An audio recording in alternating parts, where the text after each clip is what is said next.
निखिल, एक शांत स्वभाव का युवक, शहर की भाग-दौड़ से दूर अपने गांव लौटने के लिए निकला था।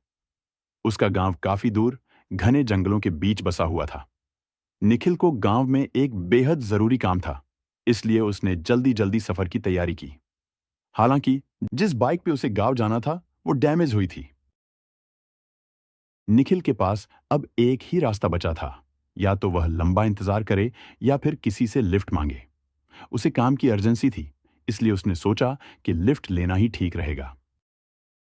निखिल सड़क किनारे खड़ा होकर गुजरने वाली गाड़ियों को रोकने की कोशिश करता है।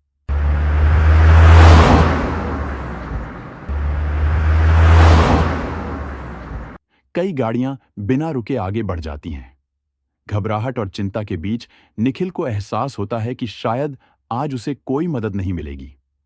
पर थोड़ी देर बाद एक काले रंग की कार उसकी तरफ धीरे-धीरे आती है और उसके पास रुकती है। कार में बैठा आदमी काफी साधारण दिख रहा था। उम्र लगभग 35 से 40 साल की होगी। उसने निखिल की ओर देखकर हल्की मुस्कान के साथ पूछा, "कहां तक जाना है?" निखिल ने कहा, "गांव तक जाना है। अगर आप उधर जा रहे हो तो लिफ्ट मिल सकती है?" कार चालक ने कुछ सोचा और फिर कहा, "बैठ जाओ, मैं उस तरफ जा रहा हूं।" निखिल राहत की सांस लेते हुए कार में बैठ गया। कार चलने लगी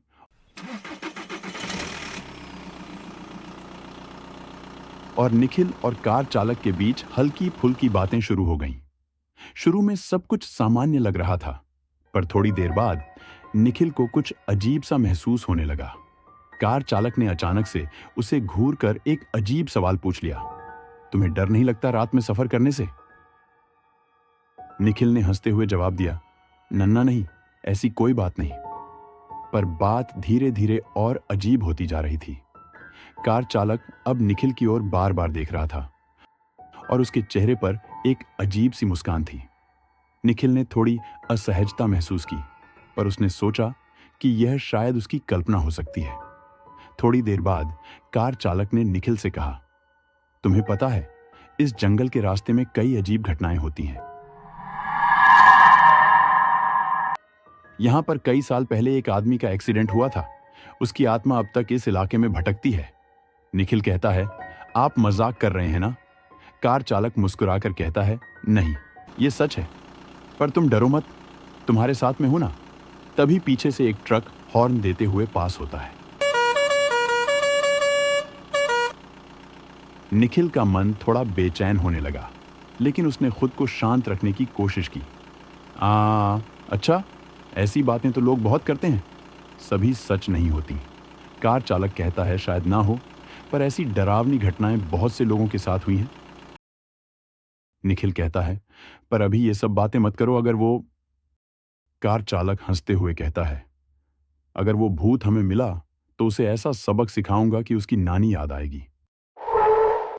तभी अचानक से गाड़ी रुक जाती है। निखिल पूछता है, "क्या हुआ?" कार चालक बोलता है, "पता नहीं, मैं फिर से स्टार्ट करता हूं।"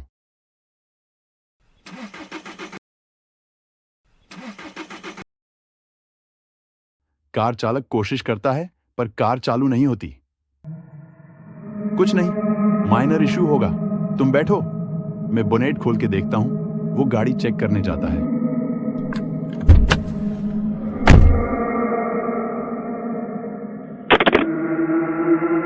तभी उसका पैर स्लिप होता है। जैसे तैसे वो अपने आप को संभालता है। निखिल कहता है, "आप ठीक हो?" और वो भी उसके पीछे गाड़ी के बाहर आता है। बाहर आते ही कार चालक कहता है, "सब ठीक है।" तभी एक भेड़िए की आवाज आती है।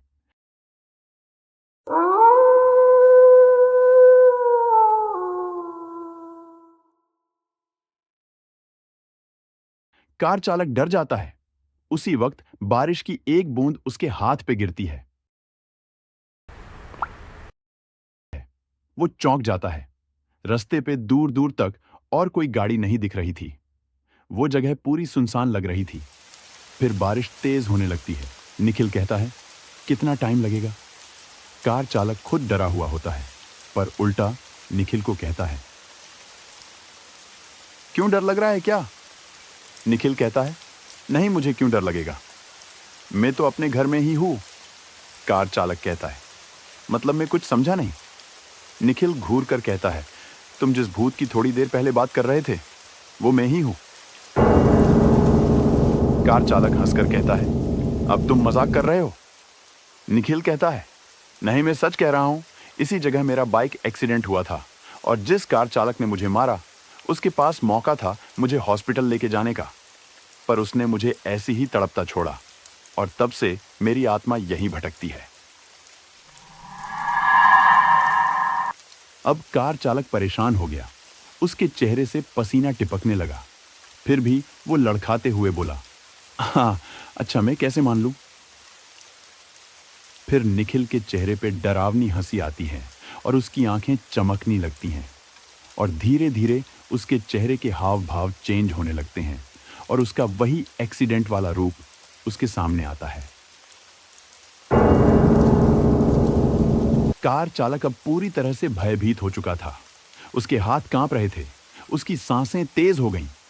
निखिल धीरे धीरे से उसकी ओर जाता है। कार चालक यह देखकर वो जोर से चिल्लाता है।